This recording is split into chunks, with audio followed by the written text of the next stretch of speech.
When Russia planned to capture British India.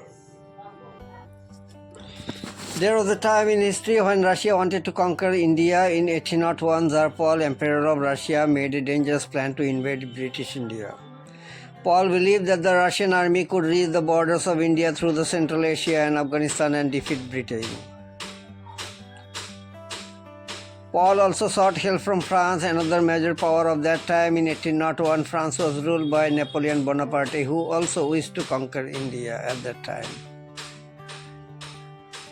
Historians say that Paul and Napoleon discussed a plan to conquer India. Paul had planned for 35,000 French and 35,000 Russians who would meet at Astarabad in present-day Iran.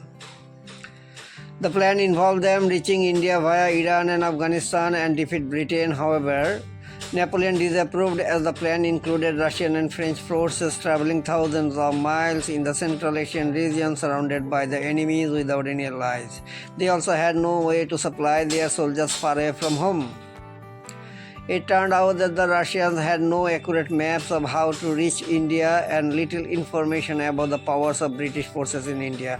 In early 1801, an army of 22,000 Cossacks had left Russia for India but faced trouble. They set out during the peak of winter, which made it nearly impossible to carry out supplies and artillery.